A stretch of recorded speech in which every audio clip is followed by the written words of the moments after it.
So మీరు చెప్పండి, మనం ఇంకా వెన్నెల గురించి మాట్లాడుకోబోయే ముందు మీరు ఈ పాట గురించి చెప్పండి. మీరు నా వెన్నెల గురించి మాట్లాడతారా, డుగ్గు డుగ్గు బుల్లెట్ గురించి ఇప్పుడు నేను ఏం మాట్లాడతానో మిక్స్ అండ్ మ్యాచ్ అయిపోయింది. ఇప్పుడు ఫస్ట్ డుగ్గు డుగ్గు అనుకున్నాం కాబట్టి ఆ పాట గురించి మాట్లాడదాం. అండ్ దెన్ మీ పాత జ్ఞాపకాలని అలాగే మా పాత జ్ఞాపకాలను అన్నిటిని బయటికి తీసుకొచ్చి మాట్లాడదాం. సో అప్పుడు ఈ ప్రోగ్రామ్ పేరు గుర్తుకొస్తున్నాయి అని పెట్టాలి. ఎస్ ఎస్, నిజంగానే. సో ఈ సాంగ్ మళ్ళీ నేను లాస్ట్ ఇయర్ కూడా నాకు మీరు ఇంటర్వ్యూ ఒకటి తీసుకున్నాను. అవునవును, నిజంగానే. నా ఫ్రెండ్ దేమో పెళ్లి టైంలో మళ్ళీ సేమ్ నాకు చాలా సంతోషంగా అనిపించింది మీరు నాకు కాల్ చేయగానే. సేమ్ అలానే నా మూవీ దాకా వెళ్తున్నాను, మధ్య మధ్యలో బ్రేక్ అవుతూ ఉంది. సరే ఈ గ్యాప్ ని ఎందుకు అట్లా ఉంచాలని చెప్పేసి నేను సాంగ్స్ తో వస్తున్నాను అంతే. యాక్చువల్లీ నా టార్గెట్ ఏంటంటే మూవీ నెక్స్ట్ మూవీలో ఉండాలి, ప్రొడక్షన్ చేయాలి, యాక్ట్ చేయాలి అనేది ఉంది. కాకపోతే దానికి కొంచెం గ్యాప్ రావడం వల్ల సాంగ్స్ తో కనబడుతూ ఉన్నాను. అండ్ సేమ్ టైం ఈ సాంగ్ నాకు బాగా నచ్చింది. ఒక ఈవెంట్ లో నేను బోలే గారు వీళ్ళందరూ వీళ్ళందరూ కూడా ఈ సాంగ్ గురించి ఒక చిన్న లైన్ పాడారు. అది నాకు బాగా నచ్చింది. బోలేజీ నాకు ఈ సాంగ్ నేను చేస్తాను, నాకు ఈ సాంగ్ ని మీరు రికార్డ్ అసలు మీరు అనుకోకుండా స్టార్ట్ చేసింది అయితే ఇది నాకు అసలు ఎక్స్పెక్ట్ చేయలేదు ఈ సాంగ్ చేయాలని. ఓకే. వరం పాడినప్పుడు నాకు ఆ ట్యూన్ నచ్చింది, ఆవిడ వాయిస్ నచ్చింది. ఇది నాకు వరంతోనే కావాలి, ఈ సాంగ్ కావాలి అని అడిగాను. సూపర్. సో అట్లా మంచి కోరస్ తోటి లైవ్ ఇన్స్ట్రుమెంట్స్ తోటి చాలా బాగా రికార్డ్ చేశారు. బోలే గారే రాశారు ఈ పాట. అంటే ఈ పాట రాసి ఆల్రెడీ వింటున్నప్పుడు మీరు ఆయన రాసుకున్నారు, మొత్తం పాట మొత్తం రాయలేదు, ఒక చిన్న లైన్ రాసుకొని ఆ ఈవెంట్ లో పాడారు. అది నేను వినడం, అది దాని ఫుల్ లెంగ్త్ సాంగ్ మొత్తం రాసిన తర్వాత ఇంకా లైవ్ ఇన్స్ట్రుమెంట్స్ తోటి కోరస్ తోటి సాంగ్ బాగా వచ్చింది. ఇంకా తర్వాత నాకు ఇక నివృత్తి వాళ్ళతో ఇంతకు ముందు నా ఫ్రెండ్ దేమో పెళ్లి అందులోనే నాకు సాంగ్ స్ట్రీమింగ్ అయింది. సో వాళ్ళతో అయ్యప్ అయ్యి ఇంకా వాళ్ళ ప్రొడక్షన్ హౌస్ లో మళ్ళీ నేను కూడా జాయిన్ అయ్యి చేశాను. లాస్ట్ ఇయర్ మీరు మా ఫ్రెండ్ దేమో పెళ్లి అని మంచి ట్రెండింగ్ లోకి వచ్చారు ఆ సాంగ్ తో కూడా, అంటే చాలా గ్యాప్ తర్వాత. అండ్ మళ్ళీ 1 year గ్యాప్ తీసుకొని మళ్ళీ ఈ మంచి ఆల్బమ్ సాంగ్, మంచి ప్రైవేట్ సాంగ్ చేశారు. ఏంటి అక్కడ పెళ్లి ఇక్కడ పెళ్లి, ఎందుకు ఈ పెళ్లి? అదేమో నా ఫ్రెండ్ దేమో పెళ్లి. సో మొత్తానికి పెళ్లి ఉండాల్సిందే, అదే నేపథ్యం ఎందుకు అని? నేపథ్యం కాదు ఇక్కడ. ఎవరైనా సరే రీచ్ అవ్వాలంటే కొంచెం గ్లామరస్ సాంగ్స్ తో వెళ్తే రీచ్ అవుతారు, లేదా వల్గర్ పదాలు పెట్టి సాంగ్స్ పెట్టి ఈ మధ్య కొన్ని సాంగ్స్ వస్తున్నాయి అట్లా రీచ్ అవుతారు. నాకు అలా రీచ్ అవ్వాలని ఎప్పుడు లేదు. నేను నా స్టార్టింగ్ నా డేస్ నుండి కూడా ఎప్పుడు కూడా నా నుండి ఒక నెగిటివ్ లేదంటే జైతి ఇలా చేసిన నెగిటివ్ వినడం అనేది నాకు మనస్కరించదు. సో ఆ జోనర్ పెళ్లి పాట అంటే ఎవరు ఏమి కూడా కామెంట్ చేయడానికి ఉండదు, కామెంట్ చేసే విధంగా మనం అందులో ఉండడానికి కూడా ఉండదు. సో అట్లాగా ఉండేది ఏదైనా ఉంటే ఈ మ్యారేజ్ సాంగ్స్. అంటే సేఫ్ సైడ్ అనుకోవచ్చా? అంటే ఒక సేఫ్ సైడ్ నా మెంటాలిటీ. తర్వాత నేను మళ్ళీ చేస్తాను మంచి డ్యూయట్ సాంగ్స్ అలా కూడా చేయొచ్చు, పీపుల్ కి త్వరగా రీచ్ అవ్వచ్చు. నన్ను ఇంతకుముందు ఎవరైతే అభిమానించిన ప్రేక్షకులు ఎవరైతే ఉన్నారో, జైతి మంచి సాంగ్ తో వచ్చిందంటే పెళ్లి సాంగ్ బాగుంటుంది అట్లా అనుకుని చేసిందే కానీ సేఫ్ జోన్ రూల్ అట్లా కాదు. ఓకే. సో ఈ పాట చూస్తే ఆ గ్రాండియర్ కనిపిస్తుంది పాటలో, బాగా ఖర్చు పెట్టి చేశారు ఒక్క సాంగ్ కి అన్నట్టు అనిపించింది. కమెంట్స్ చూస్తే అసలు మీరు చేసిన సాంగ్ కింద కమెంట్స్ చూస్తే వావ్, ఒక ప్రైవేట్ సాంగ్ ఇంత మంచిగా తీయచ్చా అని చెప్పి అనిపిస్తుంది. చాలా ప్రైవేట్ సాంగ్స్ చూస్తూ ఉంటాం, ఫోక్ సాంగ్స్ చూస్తూ ఉంటాం. నాకు తెలిసి ఈ క్వాలిటీ అయితే మీరు చేసే పాటలోనే కనిపిస్తుంది. మీ పాత పాట కానివ్వండి, అంటే మా ఫ్రెండ్ పెళ్లి కానివ్వండి, అది కూడా చాలా గ్రాండియర్ గా ఉంది. సేమ్ ఇది దీనికి మించినట్టు ఉంది అని చెప్పుకోవచ్చు. సో మీకు ఈ ఫార్మాట్ లోనే వెళ్ళాలని మీరు ముందు నుండే అనుకున్నారా? ఇప్పుడు సాంగ్స్ మనం నార్మల్ గా కూడా చేయొచ్చు, అంటే మామూలుగా ఏదైనా చెట్ల దగ్గర సముద్రం పక్కన లేకపోతే ఇట్లా కూడా చేయొచ్చు. పెళ్ళి అంటేనే గ్రాండ్ కనిపించాలి.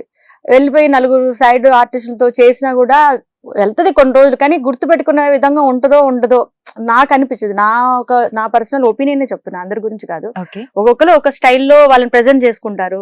ఇది నాది కాబట్టి నా స్టైల్లో నేను ఏదైతే బాగుంటుందో అని అనుకుని అలా చేశాను. ఇంకోటి అనుకోకుండా నా గ్రాండ్ ఇయర్ అంతా కూడా వెళ్ళడం, లొకేషన్స్ చూడటం. లాస్ట్ టైం కూడా అంతే, అట్లా కొత్తగా లొకేషన్ అంతా బాగా ఉండింది. అది మహల్ సెట్స్ గానీ అంతా కూడా. సో అక్కడ ఎక్కడ షాట్ చేశారు ఇదంతా కీసరా దగ్గరలో ఉన్న ఒక ఉంటుంది కదా, ఒక స్టూడియోస్ ఉంటాయి కదా. సో అట్లా దాంట్లో ఇలా అనుకోకుండా అందులో ఒక చందమామ కూడా ఉంది. సూపర్. మీకు చందమామకి వెన్నెలకి ఏదో అనుబంధం ఉంది. అవునండి, మీ మొత్తం లైఫ్ జర్నీలో చాలా అనుబంధం ఉంది, అసలు వదలట్లేదు మిమ్మల్ని. వెన్నెల వెన్నెలమ్మ వెన్నెల, ఈ వెన్నెల పదంతోనే అక్కడికి వెళ్ళిన తర్వాత ఆర్ట్ డిపార్ట్మెంట్ వాళ్ళు కూడా దీన్ని మొత్తం సెటప్ అంతా వాళ్ళు చేసేసి Nice, ఆల్రెడీ nice. కొంచెం ఉన్నదాన్ని కొంచెం బాగా ఇంకా బాగా ఎలివేట్ చేశారు. ఓకే. సో సో మొత్తానికి పాట అయితే చాలా బాగుంది. సో ఎంత టైం పీరియడ్ లో ఈ పాటని కంప్లీట్ చేయడం జరిగింది? 2 days, ఓన్లీ 2 days టైం తీసుకున్నామండి. షూట్ చేయడానికి ఎక్కువ టైం తీసుకోలేదు, ఎందుకంటే మొత్తం క్రూ అంతా దాదాపు 100 పైన ఉన్నారు, 150 క్రూ ఉంది అక్కడ. ఓకే. సో వాళ్ళందరిని తీసుకొని మళ్ళీ ఇంకొక రోజు అంటే ఇదైపోతుంది. అందుకని ఇంకా క్రిస్పీగా దానికి తోడు మాస్టర్ జితు మాస్టర్, అచ్చా. సో తను చేయగలుగుతారా 2 రోజుల్లో చేయగలేస్తారా అని చెప్పేసి అన్నారు. అంటే ఇంకా ఎక్కువ మరి హెవీ మూమెంట్స్ కి ఏం వెళ్ళలేదు, ఉన్న దాంట్లో ఇక మూమెంట్స్ చేయడానికి బాగోదు, ఆ లిరిక్స్ కి మనం డాన్స్ చేసుకుంటూ కూర్చోలేము. అవునవును. సో సెకండ్ హాఫ్ అంతా కూడా కొంచెం ఎమోషనల్ డైలాగ్స్ ఉన్నాయి కదా, అప్పగింతలు ఇలాంటి మాటలు ఇలాంటి పదాలన్నీ ఉన్నాయి, అక్కడ మనం డాన్స్ చేయలేము.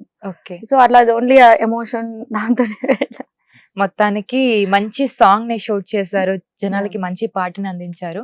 సో జనరల్ గా ప్రైవేట్ సాంగ్స్ మీద మీ ఒపీనియన్ ఏంటి? అంటే చాలా ప్రైవేట్ సాంగ్స్ వస్తుంటాయి, వాటి మీద మీ ఒపీనియన్ ఏంటి? నాకు చాలా మంచి ఒపీనియన్ ఉంది, ఎందుకంటే చాలా మంది టాలెంట్ పీపుల్ సినిమాలకు ఇంతకు ముందు ఒక మూవీ చేయాలి అని అంటే ఆల్బమ్ తీసుకొని డైరెక్టర్స్ కో ప్రొడ్యూసర్స్ కో ప్రొడక్షన్ హౌస్ కో వెళ్ళి వాళ్ళ టాలెంట్ ఫొటోస్ పాపం చూపించి ఇలా చేసేవారు. వాళ్ళకి ఆపర్చునిటీ వచ్చేవో రావో తెలియదు మనకి.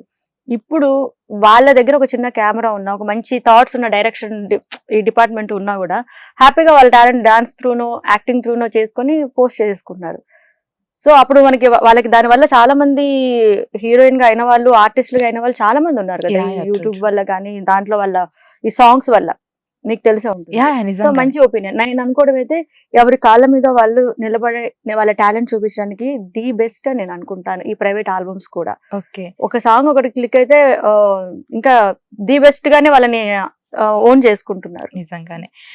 మీ దగ్గరికి ఎవరైనా అలా అప్రోచ్ అయ్యారా? అంటే వాళ్ళు కాన్సెప్ట్ తీసుకొచ్చి అలాగా మీ దగ్గర తీసుకురావడం కానివ్వండి.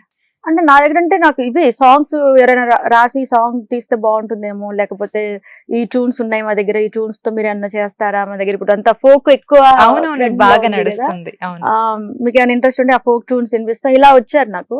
సో ఇది ఫోక్ లా అంటే తెలంగాణ స్లాంగ్ ఈ పాట. ఇది అవునవును. ఇప్పుడు వరం కట్నమొద్దు అంటే సైదులు అని. యా, యా, అవును. చాలా మంది సైదులు అంటే వాళ్ళకి అర్థం కొంతమందికి తెలియట్లా. సైదులు అనేది జాన్ పహాడ్ సైదులు అని ఒక ముస్లిం దేవుడు ఉన్నారు. సో Okay, అక్కడ okay. చాలా మంది మన తెలుగు భక్తులు వెళ్ళి అక్కడ వాళ్ళ మొక్కులు అంతా అయిన తర్వాత సైదులు అని పేర్లు పెట్టుకున్నారు మన తెలుగు వాళ్ళు కూడా. ఇక్కడ ఆహా.